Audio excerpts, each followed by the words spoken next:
오늘 제목입니다. 답이 없는 세상에서 답 없이 살아가는 것을 배우는 세 가지에 대해서 여러분 같이 나눠보도록 하겠습니다. 유명한 신학자이죠. 스탠리 하우어스라는 이분이 쓴 책 저서 한나의 아이라는 그 서문에서 보게 되면 그리스도를 산다는 것은 답 없이 사는 것을 배우는 것이다 라고 말을 했어요. 처음에는 이 말이 굉장히 의아하게 들렸거든요. 왜 이런 말을 했을까? 근데 이분의 삶의 그 배경을 보게 되니까 충분히 이해가 되더라고요. 스탠리 하우스는 결혼한 지 1년이 채 안 되는 상황 속에서 아내의 정신적인 문제를 발견하게 되었습니다. 그러니까 아내는 정신분열 환자였어요. 질병으로 나타나는 그 24년 동안 결혼 생활 속에서 불과 7살밖에 안 된 아이에게 엄마를 이해한다는 것을 가르쳐야 했었고요. 그래서 남편으로서의 짐을 무겁게 지고 가는 상황 속에 있었던 것이죠. 그래서 늘 하나님 앞에 질문하게 되는데, 하나님 왜 나에게 이런 환경을 주셨습니까? 과연 해답은 있습니까? 어떻게 해결해 주실 것입니까? 해결해 주세요 하면서 하나님 앞에 계속해서 질문을 던졌던 것이죠. 근데 돌아온 것은 메아리일 뿐 아무 대답이 없었다는 것입니다. 그래서 고난이라는 것이 인생 가운데 쉽게 종결되지 않는 것을 보게 되고, 그래서 기도하고 잠을 자고 일어나면 또한 보이지 않는 그 고통 가운데 문제는 여전히 나를 보고 비웃고 있다라고 할 정도로 엄청난 그 고난에 있었음을 이 스탠리 하우스가 고백을 하게 됩니다.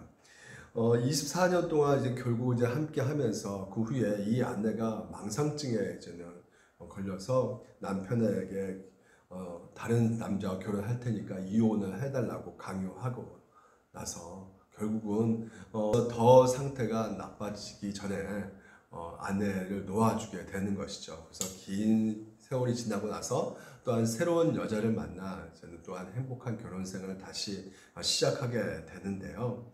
이 스탠리 하우어스, 제가 왜 이것을 서두에 말씀을 드리냐면, 혹은 이 신학자의 그 삶이 해피엔딩으로 끝났다라는 것을 여러분에게 말씀드리고 있는 것이 아니고요. 또 이렇게 인내하고 견디면 좋은 일이 또 생길 것이다 라는 것을 말씀드리는 것이 아니고, 우리의 삶은 궁극적으로 해피엔딩이죠. 왜냐하면 그 영광의 나라, 부활의 그 몸으로 들어가는 그 나라가 있기 때문에 우리는 궁극적으로 해피엔딩으로 우리 인생 끝나지만, 무엇보다 우리의 문제는 거기에 있는 것이 아니라 이 현실에 있다는 것입니다. 이 현실에 답이 없다는 것이에요. 하나님이 안 계시는 현실처럼 느껴진다는 것이죠. 그래서 답을 찾아봐도 답이 없는 그 현실 가운데 있는 그 삶은 바로 고난이다라고 이분 또한 말을 하고 있거든요. 그래서 이런 고난 가운데 우리는 여러 가지 공식을 대입시켜 보는 것입니다. 예를 들면 인과응보 법칙.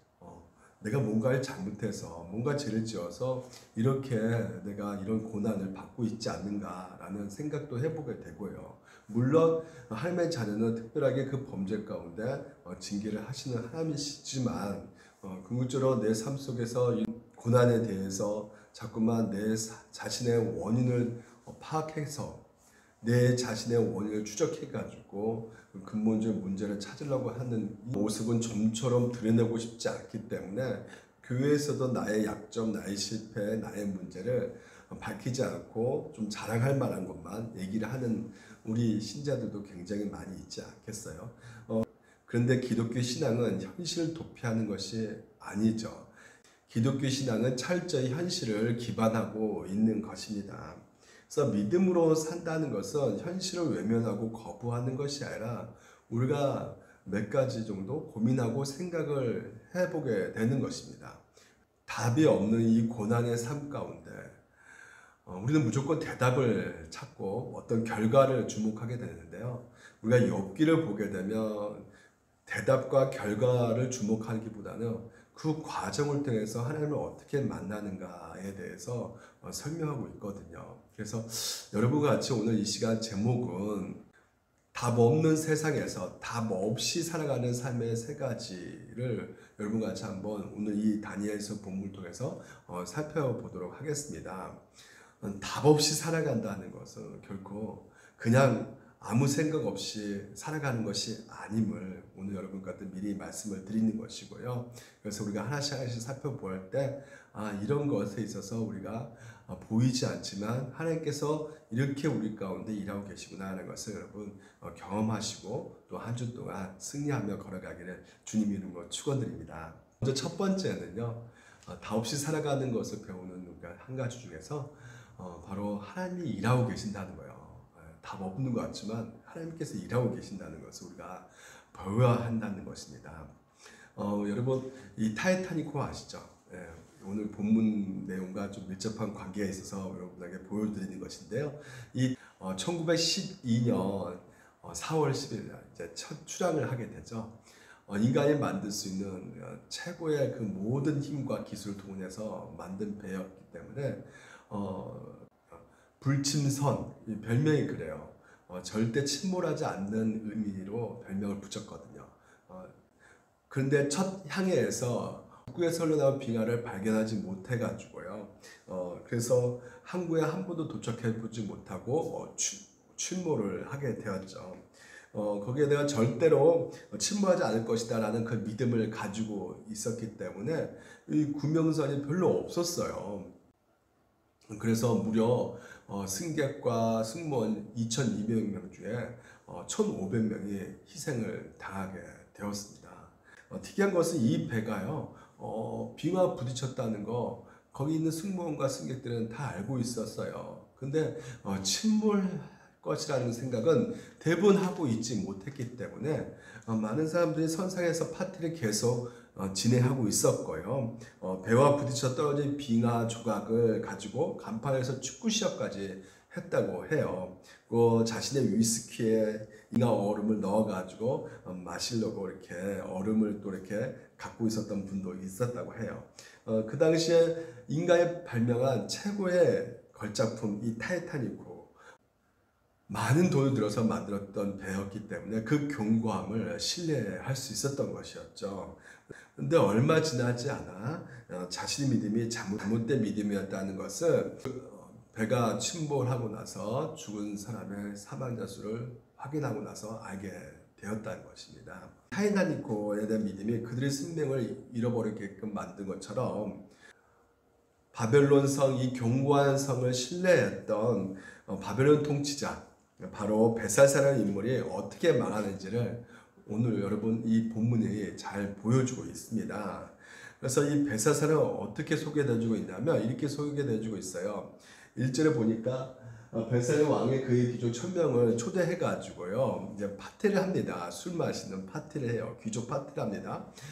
그런데 이 파티 가운데 아주 취한 상태에서 자기 할아버지 느부갓네살이 예루살렘 성전에 있었던 그릇을 창고 속에 집어넣는데 그 그릇을 가지고 오라고 명령을 하고 있어요. 지금 파티를 하고 있으니까 이거 굉장히 풍요롭고 지금 안정적인 생활을 하고 있다라고 생각하겠지만 주변 환경은 그렇지가 않았거든요. 언제든지 사방에서 이 바벨론 제국을 삼키려고 다가오는 메대와 바사라는 두 신흥 국가가 있었거든요. 그리고 벨사살은 그 사이에 왕이 된 거죠. 그래서 벨사살은 느부갓네살 자기 할아버지처럼 이렇게 전쟁에 능한 사람도 아니고요. 그리고 그 자기 아버지 나보니투스보다도 이렇게 뛰어난 어떤 용맹을 가지고 있지는 않는 왕이었거든요. 그래서 이 벨사살이 믿고 있었던 것은 아주 견고한 두 성으로 돼 있어가지고 그 사이에 물이 이렇게 지나갔고요. 그리고 강력한 수비대와 그리고 식량이 언제나 충분하게 있었던 그런 아주 견고한 성이었던 것입니다. 그래서 이 바벨론 성만 잘 지키면 그들이 아무리 이렇게 쳐들어와도 나중에 지쳐가지고 다시 돌아갈 것이다 라는 생각을 이 벨사살 왕이 하고 있었던 것 같아요. 근데 당시 그 성을 포위하고 있는 군인들을 보았을 때 거기 안에 있는 성 사람들은 불안감과 두려움을 느낄 수밖에 없게 되는 것이죠. 당연히 이 벨사살 왕도 불안감, 두려움이 있었을 것입니다. 그래서 아무것도 할 수 없었던 이 벨사살은요, 이 상황을 잊어버리기로 결정을 했습니다. 그래서 한 것이 거대한 잔치를 열어서 귀족들을 초청하고 이 제국이 준비한 엄청난 쾌락을 누리고 나눌 수 있게끔 한 것이죠. 그래서 지금 상황은 이렇지만 적들이 이렇게 쳐들어와서 우리를 포효하고 있지만 바벨론 제국 황제는 이 모든 상황 속에서도 너희를 위하여 이런 잔치를 준비할 수 있고 너희를 위하여 이런 기쁨의 쾌락을 나눌 수 있고 만들어낼 수 있는 왕이다라는 것을 드러내고 싶었던 것이죠. 그래서 술을 마시고 여인들을 부르고 그리고 음란한 그들을 신을 섬기면서 불경건한 파티가 시작된 것입니다. 이 엄청난 이 쾌락의 파티, 엄청난 파티 속에서 이 벨사살은요, 자기 안에 두려움을 이제 감추고 있었던 것이죠. 그런데 갑작스럽게 이 벨사살이 너무나 술을 많이 마셨나 봐요. 흥분의 최고조로 올라선 상황 속에서 여호와의 성전에 있는 그릇들을 가지고 와라 명령을 하게 됩니다. 술김한 말이지만요, 이 벨사살의 교만함이 표현되어 있지요. 내가 신보다 더 나은 존재다라고 말을 하고 있는 것이죠. 사람들이 두려워하는 그 신적인 것들을 내가 내 마음대로 움직일 수 있다라는 것을 귀족들에게 보여주고 싶었던 것입니다. 그래서 나는 전혀 두려워하거나 걱정하지 않는다. 나는 그런 아주 용감한 왕이다라는 것을 과시하고 싶었던 것이었어요. 그런데 갑자기 정말 답이 없는 상황이 벌어지게 됩니다. 하나님의 손이 등장하게 됩니다. 그래서 그 손 앞에서 왕의 반응이 이렇습니다. 6절에 이에 왕이 즐기던 얼굴빛이 변하고 그 생각이 번민하여 널쩍다리 마디가 녹는 듯하고 그의 무릎이 서로 부딪힌지라. 얼마나 큰 공포감이 몰아쳤길래 이런 모습을 하고 있는지. 여러분, 영국 속담에 이런 말이 있습니다. 잠자는 사자의 코털을 건들지 마라, 이런 말이 있어요. 그러니까 지금 하나님이 참고 있는 건데 하나님이 힘이 없다고 이 벨사살 왕은 생각하고 있었던 것이죠. 아주 큰 착각인 것이죠. 하나님이 계획이 있어가지고 가만히 계시는 건데 하나님의 능력이 없어가지고 지금 꼼짝 못하고 계신다라고 이 벨사살은 생각하고 있었던 것이죠. 그래서 벨사살은요, 하나님의 코털을 건드렸습니다. 갈라디아서 6장 7절 이렇게 말을 하고 있어요, 여러분. 스스로 속이지 말라. 하나님의 업신여김을 받지 아니하시니 사람이 무엇으로 심든지 그대로 거두리라, 이렇게 말씀하고 있어요. 그러니까 이 업신여기다 라는 이 원어의 번역을 보게 되면 바보 취급을 당하지 않는다, 이런 말이에요. 하나님은 너무 많이 봐주니까, 하나님은 너무 많이 용서해 주니까 인간의 자유를 하나님께서 이렇게 허용하고 계시구나. 하나님을 보면서 진짜 하나님은 진짜 바보 같구나. 하나님은 진짜 능력이 없구나. 하나님은 진짜 힘이 없구나. 아예 없구나. 라고 착각해서 하나님은 우습게 여기고 하나님을 바보 취급할 때 하나님께서는 가만히 계시지 않으시고 그가 무엇을 씹든지 씹는 대로 거두게 하는 방식으로 하나님께서 심판하시고 책망하신다는 말씀하고 있는 것이에요. 여러분, 하나님께서 우리 인생을 보시면서요, 내버려 두신 것 같다라는 생각을 가진 적이 있지요. 하나님 뜻대로 살지 않고 심지어 하나님 대적하는 것 같고 정말 하나님 계획과 무관하게 반대편 향해서 달려가는 것 가운데에서도 얼마간은 더 행복한 것 같고 더 풍요한 것 같고 더 괜찮은 시간 보낼 때가 있다는 것이죠. 여러분, 오해하시면 안 됩니다. 하나님께서 뜻과 계획이 없어가지고 이렇게 참고 계시는 건지, 하나님께서 우리를 막으실 만한 어떤 능력이 없으시거나 하나님께서 우리 치실 만한 매가 없어가지고 우리를 호용한 것이 아니다라는 것입니다.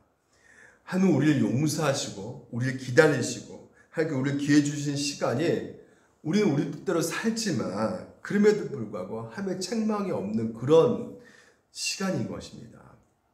문제는요, 세상의 힘을 갖고 있는 이 권력가들이 하나님께서 허락하시는 그 기회의 시간을 가지고 그 시간을 돌이켜서 하나님이 원하시는 공의를 베푸는 삶, 은혜를 베푸는 삶, 사랑을 베푸는 삶으로 돌아가야 되는데 그런 삶을 사는 법이 없다는 것이죠.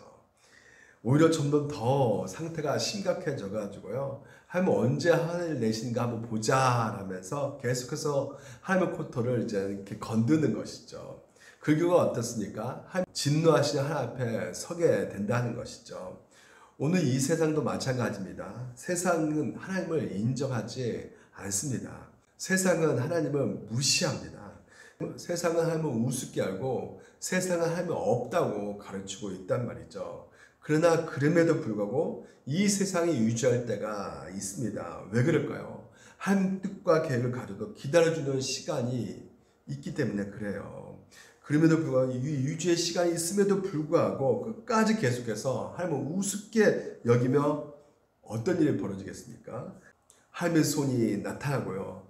하나님의 진노하신 그 손 앞에서 하나님의 매를 맞고 치심을 당하고 고통당하는 그 심판을 당하게 된다는 것이죠. 사랑하는 여러분, 하나님은 업신여김을 당하지 않는 분이십니다. 그분은 끝까지 참으시지 않으실 거예요. 그분은 모든 상을 뒤집어 엎으시는 분이시라는 것이죠. 하나님의 심판 아래 우습게 알았던 그 모든 이들이 진노하신 하나님의 얼굴을 보게 된다는 것이에요. 그때 세상은 어떻습니까? 얼굴이 변하고 넓적다리가 녹아들어 버리고요. 두 무릎이 떨며 부딪히게 될 것이에요. 교만하여 하나님 우습게 만들었던 이 세상은 결국 심판 당할 것이다라는 것을 오늘 이 다니엘서 통해서 보여주고 있다는 것입니다. 여러분, 먼저 우리가 알아야 될 것은 하나님은 심판하시는 하나님이시라는 것을 우리가 알아야 됩니다. 하나님께서는 악을 가만히 두지 않으세요. 하나님께서는 공의의 하나님이십니다. 하나님은 그 악을 심판하시는 분이세요. 그래서 여러분, 이 바벨론 멸망에 관련해 가지고요, 역사학자 헤르투스가 이렇게 썼어요. 그날 밤에 대해서 이렇게 기록하고 있습니다. 그날 밤 메대와 바사가 특수 대원들을 동원시켜 가지고요, 그 물이 흘러나오지 않겠습니까? 그 물을 흘러나오는 것을 따라서 올라가 가지고 가봤더니 좁은 문에 이 군사들이 졸고 있는 것을 보게 되었다는 것이죠. 그래서 그 문을 쉽게 열고 들어가서요, 결국은 이 바벨론 성, 견고한 바벨론 성이 무너졌다는 것입니다. 거대하고 강력한 느부갓네살이 만들었던 이 최고 교수를 만든 그 성이 한날 한시 아주 사소한 실수로 인해서 무너지고 없어지고 사라지고 역사적으로 지워졌다는 것을 오늘 우리의 역사를 통해서 확인할 수가 있게 되는 것인데요. 우리는요, 바벨론이 무너졌다고 하니까, 이 놀라운 큰 제국이 무너졌다고 하니까 엄청난 역사와 기적이 필요할 것이다 라고 생각을 많이 하게 되거든요. 근데 여러분, 아무 필요가 없었어요. 우리가 골리앗도 보게 되면 골리앗을 무너뜨릴 때는 뭐 엄청난 기술력과 엄청난 무기가 필요했습니까? 아니죠. 돌 하나입니다. 돌 하나로 이 골리앗을 무너뜨렸단 말이죠. 이 거대한 골리앗을 상대하기 위해서 이 거대한 어떤 군사가 준비되어야 될 텐데 그럴 준비할 필요가 없다는 것이에요. 헤롯 왕도 그렇게 교만했던 그 헤롯 왕은 어디에 물려 죽어요? 벌레에 물려 죽거든요. 벌레에 물려서 죽었다는 것은 실제로 하나님 앞에서 이 세상의 그 권력자들이 더 강한 자들과 그리고 힘세단 자들이 아무것도 하나님 앞에서는 아니다라는 것을 우리 가운데 보여주고 있다는 것입니다. 사랑하는 우리 물된 동사과 성도 여러분, 바벨론 성은 하나님 앞에서는 아무것도 아니었던 것이에요. 하나님 앞에 바벨론 황제는 손가락 글씨 하나 써놓으면 죽고 사라지고 없어진 것들이라는 것을 오늘 이 본문을 통해서 우리 가운데 보여주고 있습니다. 요즘에 우리는 코로나 관련된 소식들을 계속해서 많이 듣고 있습니다. 2019년 10월 달에 최초로 발견된 이 코로나 바이러스가요, 영국, 미국 등지에서 지금 계속해서 변이로 돼가지고요, 많은 사망자를 지금 이제 또한 내고 있다는 것을 우리가 보고 있고, 또 거기에서 우리가 두려움과 불안을 느끼고 있다는 것이죠. 그러니까 대부분 사람들이 어느 정도 코로나의 전문가가 되어 가고 있어요. 그런데 이 코로나 바이러스 앞에 여러 종류의 바이러스가 있었는데, 가장 최근에 있었던 사건이 1918년도에 창궐했던 인플루엔자 바이러스. 바로 스페인 독감이었다고 합니다. 1차 세계대전이 이 독감 때문에 멈췄다고 해요. 그 당시 전 세계 한 1%, 3% 정도가 이 독감에 의해서 죽었다고 얘기를 하고 있습니다. 1918년도 이것이 일어났고요. 1919년도에 한참 많은 사람들이 이 바이러스에 의해서 죽게 되었고 1920년도에 이 바이러스가 사라져버리게 됩니다. 백신이 나온 것도 아니에요. 그리고 치료제가 개발된 것도 아닌데 그 당시 가지고 있던 인류의 그 문명은 지구의 문명하고 현격히 차이가 있잖아요. 그런데 그 문제 앞에서 소수증무책으로 죽어가는 이 환자가요. 1920년 딱 되니까 2년이 지나가고 갑작스럽게 이 인플루엔자 바이러스가 변이가 일어납니다. 이 변이가 어떻게 일어나냐면 더 이상 사람을 죽이지 않는 치명적이지 않는 형태의 변이가 일어나가지고요. 그 뒤로 이것이 계절성 독감 정도 수준의 질병으로 바뀌어 버렸다는 것이죠. 여기에 대해서 학자들은 여러 가지로 설명하려고 했지만 설명이 안 되는 것이에요. 솔직히 말하면 의학자나 인간이 한 게 없거든요. 바이러스 2년 동안 많은 사람들을 죽이니까 바이러스에 모여가지고 이제 우리 착한 바이러스가 되자. 그래서 계절성 독감으로 우리가 좀 되자. 이렇게 협의해서 된 것처럼 보이는 이 질병이 어떻게 이렇게 된 것인가. 바로 하나님의 간섭과 개입이 있었다는 것을 우리가 알 수가 있는 것이죠. 여러분, 우리는요, 실제로 이 문제가 엄청난 문제라고 생각합니다. 도무지 해결할 수 없는 문제라고 생각합니다. 그러나 하나님께서는요, 역사를 주관하시고 그 모든 것을 통치하시는 하나님께서는요, 결코 그 모든 문제들이요, 인간의 생각으로는 도무지 상상할 수 없는 그 방식으로 해결할 수 있고 새롭게 되어줄 수 있게끔 한다는 것을 우리가 볼 수가 있다는 것이죠. 성도 여러분, 하나님은 역사의 죽은 자심을 믿으시기 바랍니다. 그분은 과거에도 일하셨고 현재 오늘도 일하고 계시고 장차 앞으로도 하나님께서는 일하고 계실 것입니다. 그분이 손을 들어서 손으로 몇 개의 글자를 쓰게 되면요, 제국이 사라진다는 것을 여러분 믿어야 합니다. 그분이 뜻하고 계획하신 것들을 행하시게 된다면요, 온 우리를 고통스럽게 만들었던 이 고통의 문제들과 질병의 문제들 역시 해결되고 사라질 수 있다고 하는 하나님의 그 주권과 통치를 우리는 여전히 신뢰해야 된다는 것이죠. 우리가 보게 되면 18절에 왕이여 지극히 높으신 하나님이 왕에 붙인 느부갓네살에게 나라와 큰 권세와 영광과 위엄을 주셨고, 누가 주셨다는 것이요? 주어가 하나님이 주셨다는 것이에요. 여러분, 이와 비슷한 내용이 다니엘서 1장부터 또 나오게 돼요. 보시면 주께서 유다 왕 여호야김과 하나님의 전 그의 얼마를 그의 손에 넘기심에 라고 되어 있어요. 여호와의 성전에 있는 그 그릇들을 지금 현재 느부갓네살이 딱 가지게 되었다는 것은 결국 이 예루살렘 성에 그 모든 것들이 패망했다는 것을 보여주고 있는데, 하나님께서는 이 다니엘을 통해서 그렇지 않다라는 것을 보여주고 있다는 것이에요. 하나님께서 빼앗기신 것이 아니라 허락하신 것이다. 이 하나님이 넘기심에 하나님이 주셨다. 이 표현을 지금 이제 계속해서 다니엘서에서 쓰고 있다는 것이죠. 하나님께서 역사의 주인이다. 바벨론 느부갓네살이 주인이 아니라 바로 하나님의 주인이다는 것을 오늘 우리 가운데 보여주고 있다는 것이죠. 여기에 우리는 위로를 받을 수밖에 없게 되는 것입니다.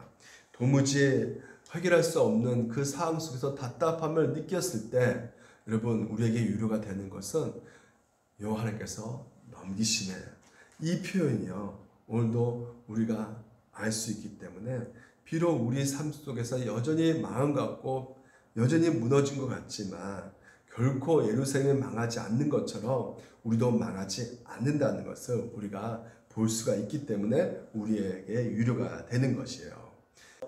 다니엘이 사자굴 속에 던져지고 사드락과 메삭과 아베드고가 그 풀무불에 던져도 사자굴 속에서 물러 죽지 않고요, 풀무불 속에서 타지 않고 진미를 먹지 않고 있어도 채소만 먹어도요 얼굴에 살이 올랐던 건 바로 하나님이 주인이시기 때문에 그렇다는 것입니다.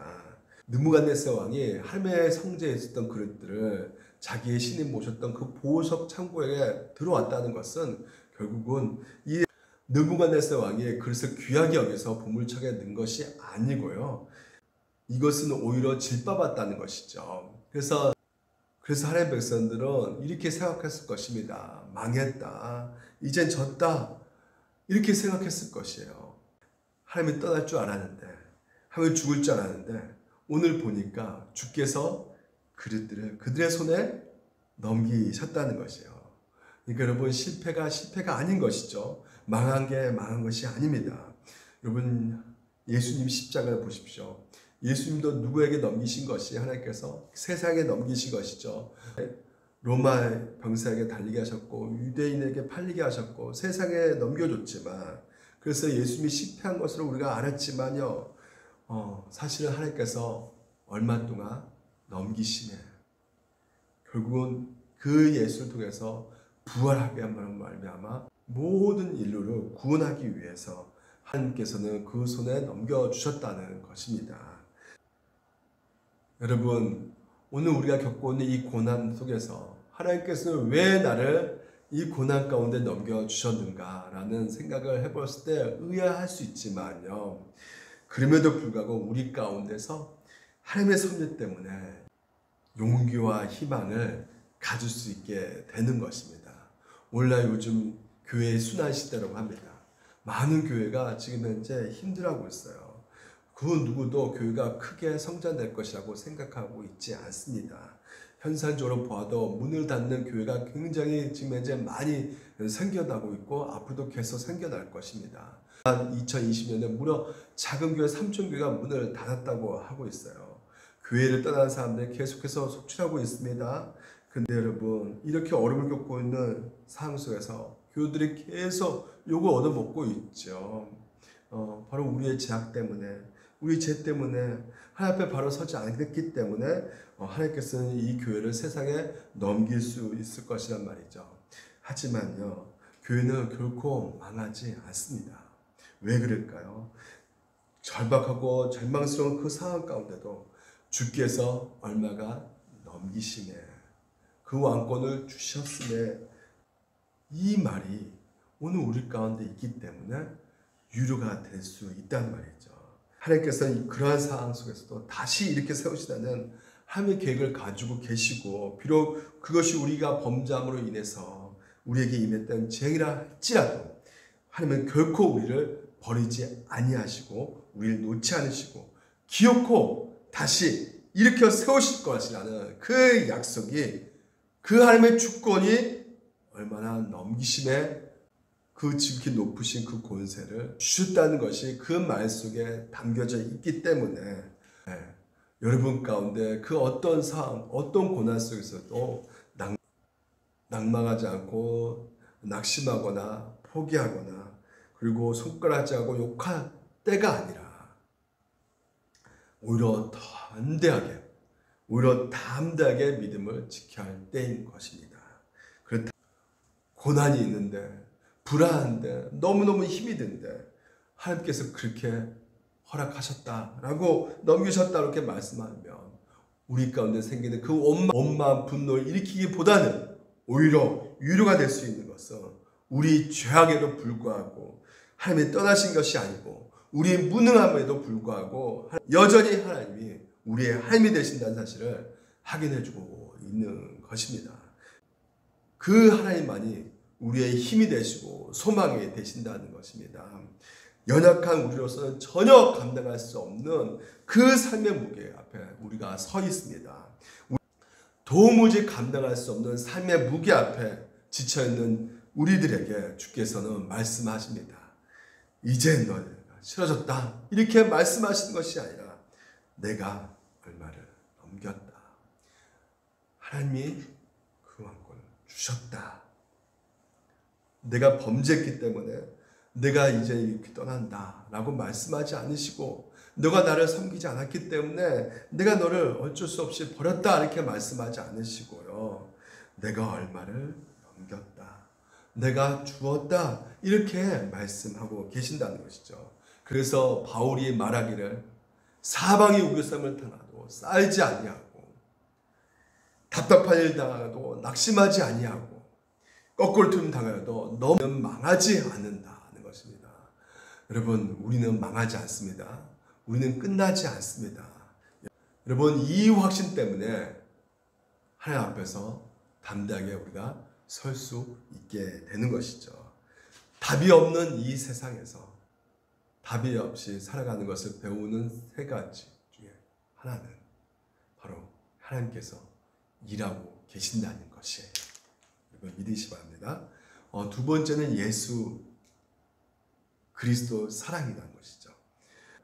벳사살이 두려웠던 것은 끔찍스러운 그 손가락이 아니었습니다. 손가락에 계시하고 있던 재앙이었던 것이죠. 그 글자를 한번 보게 되면요, 자, 이렇게 나와 있죠. 보통 이제 히브리어는 오른쪽에서 왼쪽으로 읽어요. 그리고 자음만 씁니다. 모음을 쓰지 않아요. 그래서 여러분, 밑에 우리가 한글로 썼잖아요. 자음으로 써져 있습니다. 여러분, 그래서 이거 무슨 뜻일까요? 개수되고 재어서 나누었다 라는 뜻이에요. 네. 그러니까 지금 구체적으로 우리가 살펴보게 되면 이 메대, 이것은 뭐냐면 세마다, 메대, 개수하다 이게 뜻이거든요. 그리고 대개는 무게를 잰다는 것이요, 저울질하다는 것입니다. 그리고 우우 바르시는 그러므로 나눴다는 것이거든요. 이게 무슨 말입니까? 26절에 그 글을 해석한 건데, 메대는 함이 이미 왕의 나라의 시대를 세워서 그것을 끝나가 하셨다.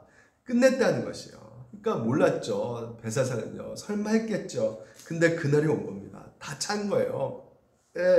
호락이 부른 겁니다. 이미 끝난 것이에요. 종이 울린 것입니다. 그러니까 시험 볼 때 학생들 종이 울리면 다 올스톱 해야 되는 것이죠. 스톱! 그만하라는 것이에요. 끝났단 말입니다. 더 이상 갈 수가 없단 말인 것이죠. 다 샜다는 말입니다. 끝났다. 이제 다 세웠다. 이렇게 말을 하고 있는 것이죠. 대개는 저울을 재보다 하는 것입니다. 그러니까 죄가 너무나 커서 저울이 심판줄로 기울었단 말이죠. 이제 바꿀 수도 없게 되었는데 끝나고 재보니까 저울이 한쪽으로 훅 기울어졌다는 것이에요. 이제 아무 희망도 없게 되었다는 말이죠. 끝났다는 것이에요. 우와 바르신 합성어죠. 여러분, 그 나라가 메데와 페르시아 의해서 나누어졌다는 것이죠. 바로 망하게 되었다는 것이야.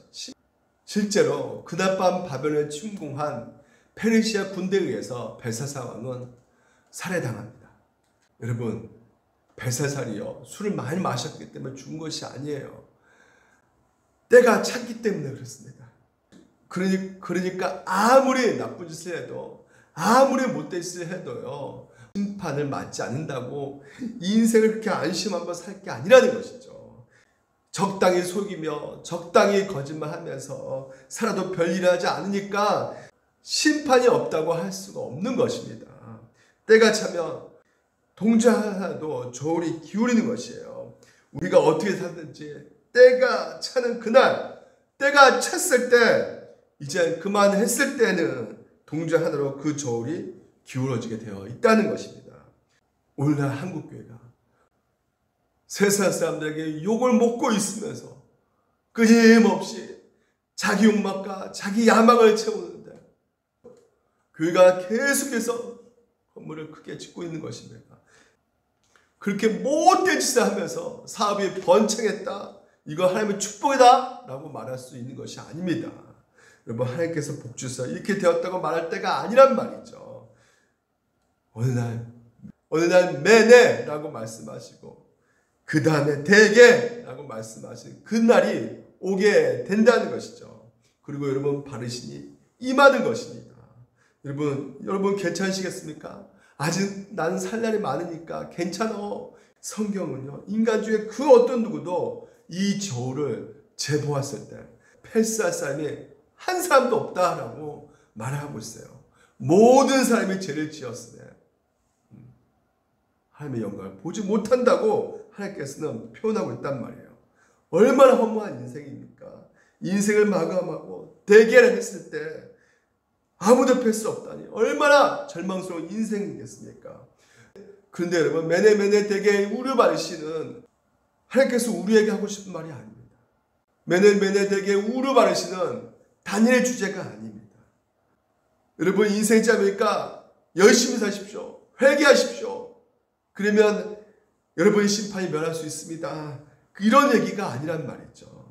이야기가 다니엘에서 주제가 아니에요. 이 이야기가 벳셋에게 보여주는 메시지가 아니란 말입니다. 다니엘서는 지금 바벨론 포로 잡혀 있는 지금 하나님의 백성 유대인들을 향해서 말을 하고 있다는 것입니다. 그러니까 포로 잡혀온 이 유대인들은요, 바벨론에 의해서 예루살렘 멸망한 그날, 예루살렘 성이 무너지는 그날, 바벨론 끌려온 그날, 메네메네 데겔 우르바르시, 이 얘기를 들었던 사람인 것이죠.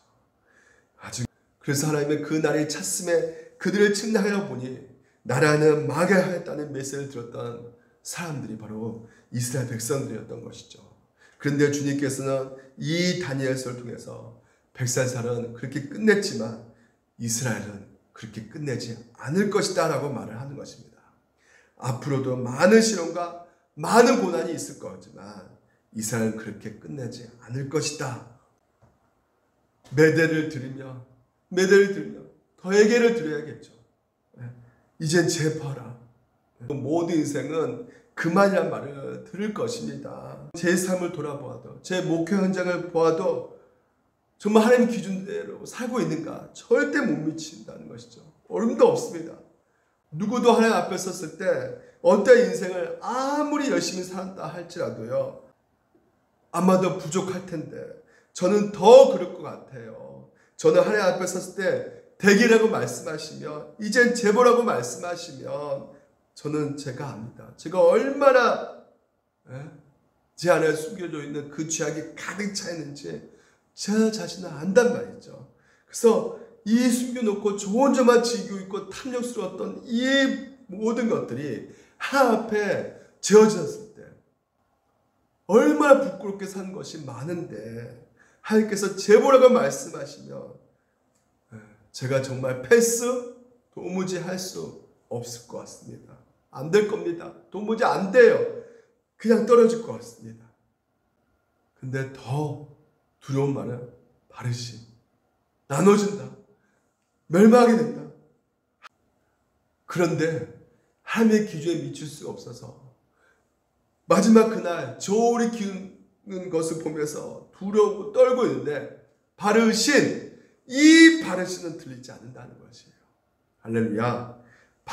바벨론 포로에 잡혀와서 절망 중에 있는 하나님 사람들에게 이 벳살살 사건을 통해서 들려주고 있는 하나님의 음성은 더 이상 바르신 들리지 않을 것이다 라고 말씀하고 있다는 것이죠. 그 이유는 무엇입니까? 오늘 우리 가운데 보내주신 예수 그리스도, 우리를 구원하는 하나님의 아들 메시아 때문인 것이에요.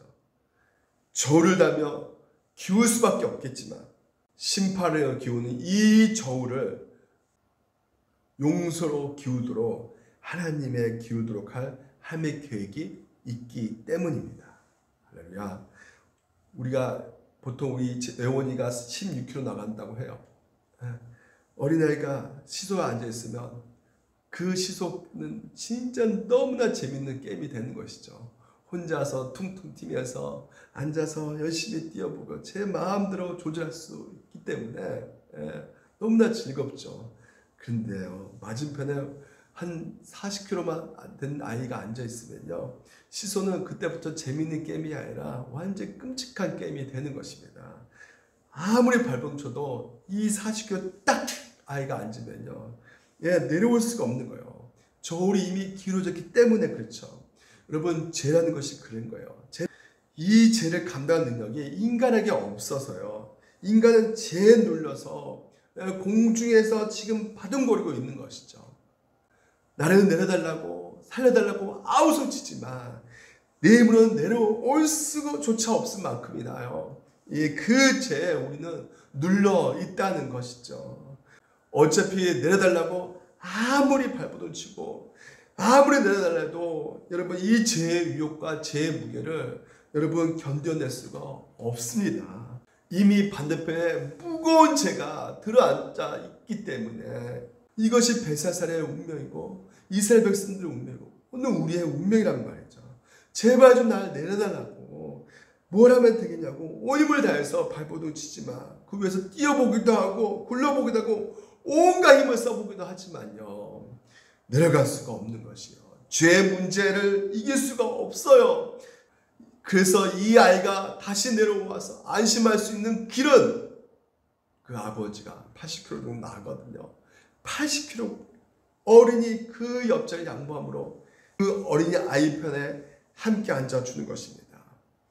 하나님은 이 아이 곁에 앉아서 심판으로 기운 저울을 용서와 사랑으로 기울도록 하실 메시아를 그 백성들에게 약속하신 것이죠. 이거 다니엘 그 벽에 쓴 글자를 해석하는 메시지보다 용광로의 그 속에서도 살아났다는 그 용담보다도 더 중요한 메시지라는 말이죠. 누가 이 죄 문제를 해결하여 하나님께서 대결이라고 말씀하시던 그 앞에 무게를 재보고 기르기 시작하는데 누가 나를 건져주라 애통하고 있는 우리들에게 주신 메시지가 바로 가장 절실한 메시지라는 것입니다.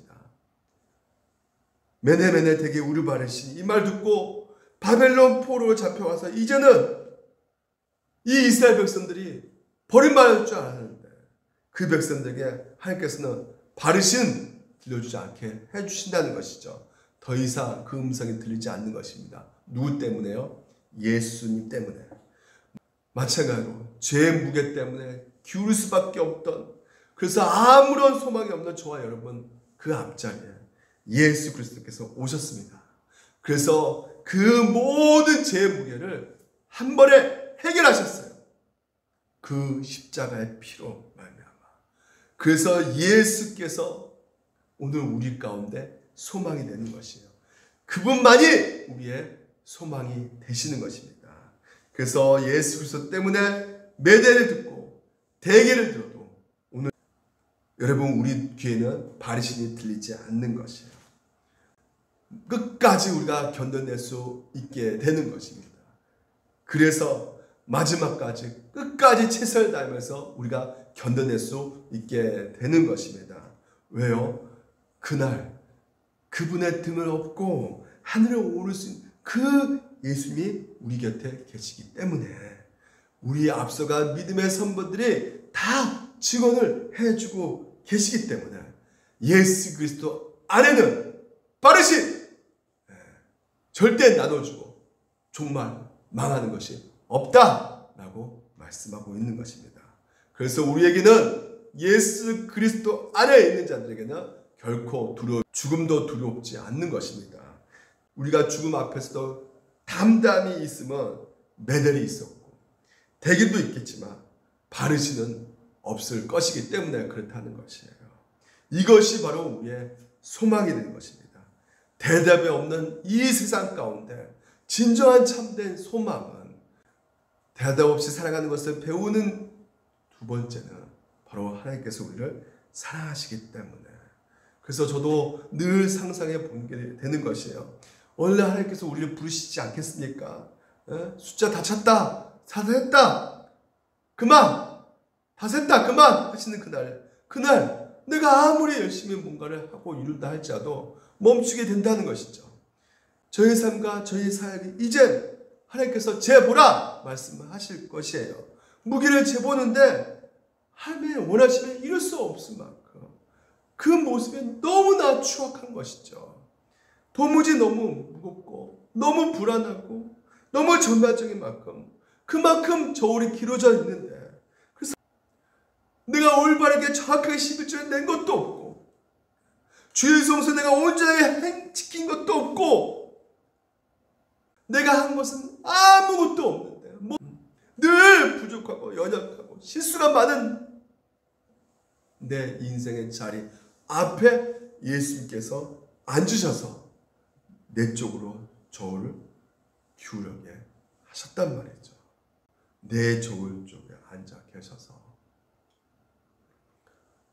저를 끝까지 변호하시고 저를 감싸 놔주시고 저를 붙드시고 저의 의가 되셔서 그래서 다시 저울을 기울이게 해주신다는 것이죠. 나는 죽었다고 생각했는데, 나는 끝났다고 생각했는데 하나님께서 예수 그리스도를 통해서 살려주시고 예수 그리스도 그 때문에 내가 다시 사는 놀라운 감동을 그날 그곳에서 경험하게 될 것입니다. 그러면 여러분, 우리가 이 땅에서 함부로 살 수가 있겠습니까? 살지 못하죠. 그 은혜에 감사할 수밖에 없는 것입니다. 그래서 세 번째는요, 우리가 답이 없는 세상에서 답이 없이 살아가는 것을 배우는 것은 바로 성화하는 과정이라는 것을 알게 되는 것입니다. 여러분, 오늘 다니엘 보십시오. 다니엘이 왕에게 대답하여 이르되 왕의 애물은 왕의 친히 가지시며 왕의 상급은 다른 사람에게 주옵소서. 그럴지라도 내가 왕을 위하여 이 글을 읽으며 그 해석을 아뢰리라. 왕이 엄청난 것을 약속하거든요. 내가 너 세 번째 7일로 삼을 테니까 너 정확히 좀 해석해 주라. 내가 너한테 뭐든지 다 줄게. 그런데요, 이 지금 이제 다니엘은요, 왕의 애물 그냥 왕 가지시고요, 왕의 삭슨 다른 사람이 그냥 주세요. 그런 거 다 필요 없고 내가 왕을 위하여 이 글을 읽고 해석해 주겠다는 것입니다. 다시 말해서 다니엘은요, 느부갓네살 왕 때 거기 진미를 먹고 그 세속 가운데 세상 가운데 세상의 흐름 따라서 이제는 더 이상 살지 않겠다는 것입니다. 그리고 어떻게 살겠다는 것이에요? 하나님 앞에서. 이제는 하나님께서 오늘도 나에게 그 사랑과 그 은혜를 주셨기에 이 땅 가운데 성화되는 과정, 바로 거룩하고 흠없게 하시는 그 과정 가운데 하나님은 나를 그 사랑을 넘치도록 주셔서 내 형제, 내 이웃을 향해서 올바르게 복음을 있는 그대로 선포하는 선지자의 삶을 살겠습니다. 이게 다니엘의 모습이라는 것이죠. 이 세상은요, 끊임없이 새로운 정체성을 우리 가운데 부여하고 있어요. 너희들은 세상을 닮아가라, 세상을 향해서 쫓아가라, 그래야지 너희들이 성공한다 라고 말을 하고 있단 말이죠. 하지만 다니엘은요, 이 세상 속에서 80년간 살았지만요, 끝까지 자기가 누구인지를 잊지 않은 채 누구냐, 끝까지 하나님의 계시를 담당하는 자로서 하나님의 말씀을 알고 있고 복음을 듣고 있기에 죽는 날까지 하나님의 말씀을 선포하는, 그래서 이웃을 다시 회복시키는, 이웃을 다시 사랑을 줄 수 있는 그런 자로 살아가는 삶을 배우는 것이다. 이게 바로 답이 없는 세상에서 배우는 한 가지라는 것이죠. 바로 그리스도의 삶이라는 것입니다. 이 세상 원래 누구 것이었습니까? 하나님 것인데 마귀가 찬탈했잖아요. 그 때문에 우리도 이제는 뺏어야 되는 것입니다. 그럼 뭐 어떻게 뺏어가야 됩니까? 세상에 들어가서 세상을 바꿔야 하는 것이죠. 마태복음 13절 이렇게 말합니다. 또 비로 말씀하실 때 가루 천국 마치 여자가 가루 서말 속에 갖다 넣어 전부 부풀게 한 누룩과 같다는 것이에요. 그러니까 여러분, 밀가루 반죽할 때 이스트 그 누룩을 넣게 되면요, 이 빵이 부드럽고 맛있어집니다. 그러니까 예수 믿는 사람은요, 누구냐? 바로 작은 누룩이지만 세상에 들어갈 때는요, 세상을 부풀게 만드는 것이죠. 세상을 맛있게 만드는 것이죠. 세상을 부드럽게 만드는 뜻이죠. 그래서 예수 믿는 사람은 가정에 들어가게 되면 어떻습니까? 지옥 같은 그런 가정이, 그런 관계가 이제는 행복한 관계, 아름다운 관계, 천국으로 바뀌게 되는 것이죠. 예수 믿는 사람이 직장에 들어가면 어떻게 되겠습니까? 그 직장은 품위가 달라지고요. 그 직장, 그 사람 때문에 그 직장이 행복해지는 것이에요. 예수 믿는 사람이 기업가가 되면 어떻게 되겠습니까? 사립사욕을 위해서 기업을 팽창시키는 것이 아니라 이를 위해서 사용하는 그 기업으로 만들어가는 것이죠. 예수 믿는 사람이 교사가 되면 어떻게 되는 것입니까? 사람의 도구로 사용하는 교육이 아니라, 성적 위주의 교육이 아니라 바로 사람을 살리는 교육으로 바뀌게 될 것입니다. 예수 믿는 사람의 문화에 들어가게 되면 상업주의, 선정주의에 그 물들어 있는 그 얼룩주의 문화가 아니라 거룩한 문화로 바뀌게 되는 것입니다. 오늘 여러분, 답이 없다는 것은 삶을 포기하라는 것이 아니에요. 패자의 삶을 살라는 말도 아닙니다. 여러분, 인생을 포기하는 것이 아닙니다. 천국 가면 되는 것이지 이 땅에 그냥 포기하면서 답 없이 살아가는 것이다, 그런 뜻으로 말하는 것이 아닙니다. 오히려 더 이 땅에서 나를 위해서 살지 않고 내 이웃을 위해서 살아가는 최선의 삶이 우리 가운데 주어졌다는 것이에요. 옛날에 6남매 아버지가 있었습니다. 그 아버지는요, 자식을 잘 키웠어요. 그래서 열심히 잘 키워가지고 인류 대학 보내고, 또한 좋은 대기업에 보내고, 그래서 의사, 판사 또 둘을 또 보내고, 그래서 이렇게 잘 키웠는데, 뭐 어느 가정에 문제가 다 하나씩 있지 않습니까? 자기 막내딸이 시집을 잘못 갔어요. 그래서 굉장히 찌질하게 다른 형제들 비해서 엄청나게 못 사는 것이죠. 다른 형제들이 도와줬지만 결국은 또 말아먹었어요. 그래서 가난하게 되었어요. 그래서 이제 아버지의 팔순잔치가 되어가지고요, 이제 아주 유명한 호텔에 형제들이 이제 모여가지고요, 기쁘게 이제 잔치를 한 것이죠. 그래서 손님들도 초청하고, 그래서 밴드도 부르고 송대관도 부르고 해가지고 자녀들 나와서 값비싼 선물을 이렇게 드립니다. 술도 따르고요. 근데 아버지 얼굴 자세히 보니까 근심이 이렇게 수심이 가득 차 있어 보이는 것이죠. 왜 그럴까요? 다른 형제들 부끄럽다고 막내딸을 부르지 않는 것입니다. 그래서 아버지 얼굴이 수심이 가득 차 있으니까 그 중에 아들이 한 명이, 아니 오늘 이렇게 즐거운 일인데 손님들이 이렇게 많은데 왜 이렇게 찡그럽게 앉아 계시면 어떻게 합니까? 우리 체면 좀 살려주셔야죠, 아버지. 오냐? 그래, 알았다 하면서 웃지만 여전히 그 웃음 속에서는 너무나 괴롭고 힘든 그 아버지의 모습이 보이게 된다는 것이죠. 그래서 파티가 끝나고 가족들은 다 가고 손님도 다 갔어요. 이제 내 두 분만 남았습니다. 근데요, 문 밖에서 똑똑똑 소리가 들리는 거예요. 그래서 나가서 봤더니 그때 그 사랑하는 막내딸이, 아빠, 내가 손 쓰짠 목도리예요. 아빠 팔순 축하드려요. 그 모습을 본 아버지는 그 딸을 안고 펑펑 울었다는 그 얘기가 있어요. 여러분, 이게 아버지의 마음이죠. 이 아버지의 마음은 곧 하나님의 마음 아니겠습니까? 우리 예수님도 이 마음을 갖고 계셔요. 여러분, 아버지를 생각하면 잔치를 크게 베푸는 것이 아니라 막내딸을 데리고 와야죠. 막내딸을 데리고 와야죠. 여러분, 하나님께서는 때로는 우리 인생 가운데 그 삶을 통해서 여러 가지 고난을 우리가 받게 됩니다. 하지만 그 고난이 결국 고난이 될 수 없습니다. 그 고난을 피하려고 웃는 싸움을 합니다. 기도, 이거 없게 해주세요. 이런 어려움 없게 해주세요. 이런 문제 해결해 주세요. 우리가 기도하지만 여전히 대답이 들리지 않을 때가 있단 말이죠. 대답이 없는 이 세상 가운데서 답이 없이 살아가는 것을 배우는 세 가지를 오늘도 우리가 알게 된다는 것이죠. 스탠리 하우니스는 이렇게 말합니다. 고난이 찾아올 때 고난을 피하거나 면하려고 애쓰는 삶이 아니라 그 고난을 끌어안고 고난과 함께 잘 사는 법을 배우는 것이다. 많은 사람을 통해서 우리가 고난을 받기도 하고 고난을 주기도 하고 아픔을 주고 상처도 주기도 합니다. 하지만 궁극적으로 하나님께서는 우리에게 있어서 그 고난이 하나님께서 허락하지 않는 고난은 없어요. 혹은 하나님의 주권과 섭리에 벗어나서 찾아오는 고난은 우리 가운데 없습니다. 목적이 있단 말이죠. 모든 고난은 목적이 있단 말이죠. 그 목적은 하나님의 자녀들에게는 선한 것입니다. 예수 믿는